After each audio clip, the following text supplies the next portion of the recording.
की दूर है तो इस तरह से क्यों खड़े हो, रास्ते में रह गए या लक्ष्य से डरने लगे हो, यदि हार गए तो जान लो, ये बात कस के ठान लो कि अब चलो या बाद में चलना फिर भी तुम्हें है, ये बारिशें होती रहेंगी भीगना फिर भी तुम्हें है, क्यों रखे हो रोक कर बढ़ चलो ये सोच कर। क्या बात है। अभी तकलीफ क्यों ले रहे हो, मैं बोलता हूँ कि अरे तकलीफ में ना रहो, ये दुख ये दर्द ये सब तेरे अंदर है, इनसे बाहर निकल के देखो फिर तू अपने आप में एक सिकंदर है। क्या बात है। नमस्कार साथियों, अभी हमारी मौजूदगी बिहार बोर्ड पटना में है और अभी जो है इंटरमीडिएट का वेरिफिकेशन चल रहा है और इंटरमीडिएट साइंस के छात्र है अभी वेरिफिकेशन देकर जो है बाहर निकले हैं। इनसे बातचीत होगी और जानेंगे कि क्या कुछ अंदर होता है, अंदर क्या होता है वो जानना बहुत ज्यादा दिलचस्प होगा। और उससे पहले मैं आपको बता दूं कि रियल लाइफ का हीरो यही लोग है, रियल लाइफ का हीरो यही लोग है। रियल लाइफ पे तो आप बहुत सारे हीरो को देखते होंगे लेकिन रियल लाइफ का यही है। क्या नाम हुआ आपका? विवेक कुमार। कहाँ के रहने वाले हैं? समस्तीपुर ढुरलक गांव के। अच्छा, समस्तीपुर से है जी सर। क्या कुछ हुआ अंदर? अंदर गए थे, अंदर जब वेरिफिकेशन हुआ, किस तरह से वेरिफिकेशन हुआ? जाने के बाद जो है ना वहाँ विषय वाइज लिखवाया जाता है और पूछा भी जाता है जो आप लिखे थे वो रियल में लिखे है कि नहीं, इसी के लिए जो है लिखवाया भी जाता है। और जो मौखिक सवाल होते हैं वो भी ऑब्जेक्टिव टाइप में पूछते हैं अंदर। क्या क्या जो क्वेश्चन आया था उसमें से था या अलग से था? मतलब हल्का उसमें से भी था और अलग से भी था, हल्का हल्का मतलब बुक के से था सब। अच्छा। लेकिन जो एग्जाम में आया था उसमें कुछ एग्जाम वाला और कुछ बुक वाला था।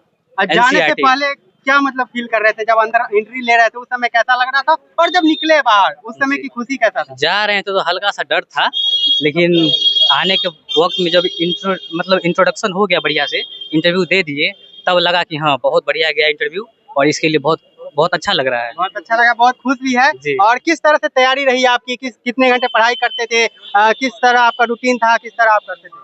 6 घंटे मुख्य रूप में सेल्फ स्टडी पे ध्यान देते थे और याद करते थे और लिखते भी थे, तो सेल्फ स्टडी का इसमें बहुत बड़ा योगदान है। और टारगेट बोर्ड का क्या मतलब कि इसमें योगदान रहा, कितना वो लोग आपको बेस्ट बनाने में कितना प्रयास किए? जी उनका भी बहुत बड़ा योगदान है, क्योंकि जो ऑब्जेक्टिव का वो बैच लेके आते हैं, सीरीज जो लगवाते हैं वो बहुत इंपॉर्टेंट होता है और उसी में से हूबहू सवाल जो है रिपीट वे में जो है एग्जाम में आ जाता है। आप ऑनलाइन, बहुत अच्छी बात है, आप ऑनलाइन क्लास करते थे, आज सर लोग के साथ आप जो है फिजिकल में यहाँ पे खड़े हैं, तो कैसा लग रहा है? अच्छा लग रहा है, बहुत अच्छा लग रहा है। क्या कुछ कहेंगे सर के लिए? प्रिंस सर भी है साथ में, आप देख रहे आनंद सर भी है। आनंद सर किस तरह मोटिवेट करते थे? आनंद सर तो हमेशा मोटिवेट के लिए बहुत बड़ा योगदान भी दिए हैं और बहुत मोटिवेट करते थे, और जो भी सवाल ऑब्जेक्टिव का हुआ, सब्जेक्टिव का हुआ, लॉन्ग आंसर हुआ, सब पर जो है सुंदर से जो सर जी लिखते थे और आसान भाषा में जो सिंपल लैंग्वेज होता है उसमें समझाते थे, तो एक बार में जैसे लगता था कि समझ गए। कितना घंटा पढ़ाई करते थे घर पे? 6 से 7 क्लास छोड़कर? क्लास छोड़ के रिवीजन 5 घंटा। 5 घंटा जी। किनके साथ आए हुए? यहाँ भाई भी है, फादर भी है, पापा भी है। पापा जी है। क्या करते हैं अंकल आप? अरे हम तो टीचर हैं। टीचर है। बहुत अच्छी बात है, शिक्षित फैमिली से है, टीचर है। क्या बनाना चाहते हैं बेटा को? फिलहाल अभी नीट की तैयारी की इच्छा है, नीट की तरफ बढ़ेंगे। आपका क्या मतलब विचार है आगे चल के? डॉक्टर बनना है, डॉक्टर बनना है। डॉक्टर बनना जी, नीट एंट्रेंस एग्जाम क्लियर करके डॉक्टर बनना है। किस टाइप का डॉक्टर बनना है? एनिमल्स का या मतलब वुमेन का? ह्यूमन का, आदमी का डॉक्टर बनना है। अच्छा रैंक लाना है नीट में। प्रिंस सर, आप किस तरह बच्चे को तैयार करते हैं कि बिहार बोर्ड में टारगेट बोर्ड का क्या योगदान रहता है, किस तरह आप लोग जो है तैयार करते हैं अपने? अब देखिए, हम लोग का तो काम है पढ़ाना, हम लोग एक शिक्षक की तरह मार्गदर्शन करते हैं बच्चों को। जैसा कि आप देख रहे हैं अभी बैक टू बैक टॉपर्स आ रहे हैं, आप लगातार बहुत सारे लोग इंटरव्यू भी ले रहे हैं। बहुत अच्छा लग रहा है हमें कि भाई कहीं ना कहीं इनके जीवन में हमारा थोड़ा सा भी योगदान रहा कि बच्चे यहाँ तक पहुँच पाए हैं। तो ये चीज़ बहुत अच्छा लगता है, क्योंकि एक शिक्षक जब मेहनत करता है, दिन रात पढ़ाता है, समय पढ़ने पर हम लोग 12-12 घंटा का क्लास लिए थे, उस चक्कर में हम लोग हॉस्पिटल भी गए, बहुत मेहनत किए, लेकिन जब यहाँ पे आए तो बच्चों को जब देखे कि टॉपर्स बन रहे हैं, बच्चों का जब कॉल आया कि हमारा नाम टॉपर वेरिफिकेशन में आ गया है, तो हमें लगता है कि सारा थकान दूर हो गया, पूरे साल भर का मेहनत एकदम। पिछले 2 दिन से देख रहे हैं कि आप यहाँ पर 1 घंटा नहीं, 2 घंटा नहीं, बल्कि आप सुबह 6 बजे से शाम को 6 बजे तक यहाँ पे खड़े होकर आप जो है अपने बच्चे को सम्मानित कर रहे हैं, और सम्मानित करने लायक का माहौल भी है इस समय, सबके खुशी का जो पल है। और कैसे इतना कुछ कर पाते आप? देखिए सर, बस हौसला है, बच्चों का ये जज्बा है। जब बच्चे यहाँ पर इतना मेहनत करके यहाँ तक पहुँच सकते हैं, तो क्या हम लोग 10-12 घंटे खड़ा नहीं रह सकते हैं? तब हमारे जो जवान सिपाही हैं वो बॉर्डर पर 24 घंटा खड़ा रहते हैं, तो हम लोग ऐसे ऐसे जवान सिपाही के लिए तो यहाँ पे 12 घंटा रह ही सकते हैं ना। बिल्कुल, और सफलता रंग भी ला रही है। बिल्कुल रंग ला रही है, और हम तो बस दुआ करेंगे कि टॉपर बने और आगे का इनका जो भी सपना हो, जो भी बनना चाहते हो, ये बने, और उसमें हमारे तरफ से जो भी सहयोग रहेगा मिलेगा। और दूसरी बात, हम टारगेट बोर्ड की तरफ से ये भी घोषणा किए हुए हैं कि अगर पहला, दूसरा, तीसरा रैंक में आता है तो आगे की पढ़ाई का पूरा खर्चा भी टारगेट बोर्ड का ही जिम्मेदारी क्या है। बात है, ताली बजा दो भैया। आपको क्या लगता है, आप कितने रैंक पे आएंगे? हमको लगता है कि 1 to 5 में मेरा नाम रहेगा 1 to 5 में। जी। इंटरव्यू दिए हैं तो इसे लग गया है कि 1 to 5 में मेरा नाम रहेगा, और ऑब्जेक्टिव की और संख्या सुबह भी में भी बहुत हमारा बातचीत हुआ था, इनका गलती न के बराबर है एकदम, ना के बराबर। ठीक है ना। मतलब ऑब्जेक्टिव सब्जेक्टिव में गलती न के बराबर है, तो एक उम्मीद है कि 1 2 3 मतलब फर्स्ट सेकंड थर्ड में से कोई ना कोई रैंक तो आना चाहिए, ऐसा हमें भी लग रहा है। और देखिए बाकी तो ऊपर वाले का मर्जी है, बिहार बोर्ड वाले को। 12 घंटा क्लास कैसे कराते हैं? बच्चे बोर नहीं होते? 12 घंटा पढ़ाई एकदम बच्चे से पूछ लीजिए, अखंड अखंड क्लास ही, हाँ। अरे सच में, जो हम लोग के क्लास का भी नाम अखंड क्लास ही था, ठीक है ना, अखंड क्लास ही था।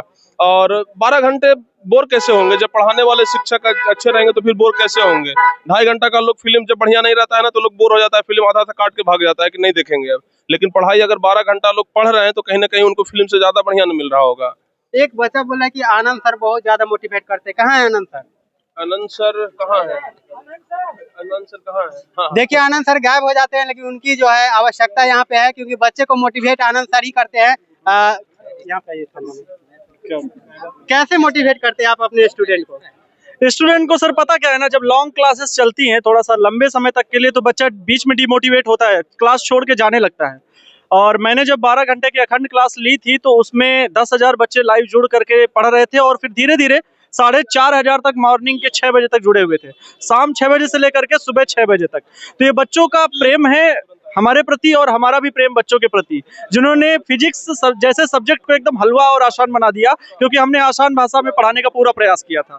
बीच बीच में मोटिवेशन देते रहते हैं, बताते हैं कि अभी तकलीफ क्यों ले रहे हो। मैं बोलता हूँ कि अरे तकलीफ में ना रहो, ये दुख, ये दर्द, ये सब तेरे अंदर है, इनसे बाहर निकल के देखो, फिर तू अपने आप में एक सिकंदर है। वाह, क्या बात है, ताली बजा। एक और मोटिवेट कीजिए, बहुत अच्छा करते हैं आप। हाँ, मोटिवेशन तो रहता है हमेशा कि ये मतलब लक्ष्य जबकि दूर है तो इस तरह से क्यों खड़े हो, रास्ते में रह गए या लक्ष्य से डरने लगे हो, यदि हार गए तो जान लो, ये बात कस के ठान लो कि अब चलो या बाद में चलना फिर भी तुम्हें है, ये बारिशें होती रहेंगी भीगना फिर भी तुम्हें है, क्यों रखे हो रोक कर, बढ़ चलो ये सोच कर। क्या बात है।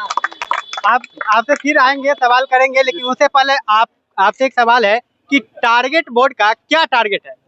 टारगेट बोर्ड का टारगेट यही है कि हम बिहार के, इंडिया के ज्यादा से ज्यादा बच्चों को एजुकेट कर पाएं, पढ़ा पाएं, और बच्चों के लिए इतना मेहनत कर रहे हैं तो बच्चे टॉपर्स बन पाएं। और हमारा ये सपना है कि बच्चे ज्यादा से ज्यादा टॉपर बने टारगेट बोर्ड से, और रैंकर्स भी बने, मतलब कोई ना कोई रैंक आए, पहला, दूसरा, तीसरा, कोई ना कोई रैंक आए। टारगेट बोर्ड से कितना स्टूडेंट लग रहा है कि इस बार बिहार बोर्ड में टॉपर में आएंगे?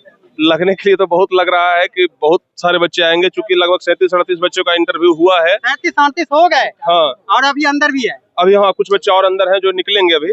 तो बहुत अच्छा लग रहा है हमें कि भाई इतने सारे, मतलब इतने अधिक बच्चे आ रहे हैं, एक शिक्षक के लिए से ज्यादा खुशी और क्या हो सकता है। और बहुत ज्यादा प्रभावित है हम इनसे, खास करके बहुत ज्यादा प्रभावित हैं, क्योंकि ये गलती बिल्कुल नहीं किया। और 12वीं में साइंस में बहुत टफ होता है साइंस। बहुत सारे गाँव में तो लोग बोलते हैं कि साइंस लिया है तब तो थोड़ा देख लेना, मेहनत करना पड़ेगा, लेकिन साइंस में टॉपर बनना, समझिए 18 लाख बच्चे को लोग पीछे करके यहाँ तक आते हैं। अगर ये लड़के आज यहाँ तक, मतलब यहाँ पर खड़े हैं ना, तो समझिए कि इनके पीछे 18 लाख लड़के हैं, 18 लाख लड़के के आगे खड़ा है, तब जाकर के आज टॉपर बने हैं। ऐसे संभव नहीं होता। आपका फेवरेट? मेरा बायोलॉजी। बायोलॉजी जी। और कितना नंबर आ जाएगा बायोलॉजी में? बायोलॉजी में वही 97-98 तो आ ही जाएगा, जो नंबर कटेगा वो राइटिंग में ही कटेगा, गलत नहीं है।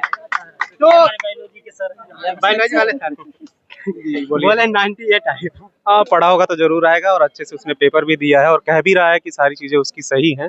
ऑब्जेक्टिव हो या सब्जेक्टिव लिखा है तो पूरा कॉन्फिडेंस से बोल रहा है कि 97 आएगा उसको। क्या कुछ कहेंगे बच्चे के लिए? बहुत बच्चे के भविष्य के लिए बस ढेर सारी शुभकामनाएं, और जैसा 12th में उसने अपना परचम दिखाया है, वो आगे भविष्य में भी अच्छा करता रहे, बेहतर करता रहे, और अपने परिवार के लिए एक अच्छा योगदान दे जीवन में। तो आपने देखा कि टारगेट बोर्ड का सिर्फ एक ही टारगेट है कि ज्यादा से ज्यादा स्टूडेंट बिहार बोर्ड के टॉपर में आए, और ये देखते हैं कि कितना जो है धरातल पे उतर पाते हैं। ये देखने के लिए आपको चैनल को करना होगा सब्सक्राइब, क्योंकि आगे भी आपको जो है टारगेट बोर्ड के बच्चे से मिलवाते रहूंगा। फिलहाल इतना ही। जय हिंद, जय भारत।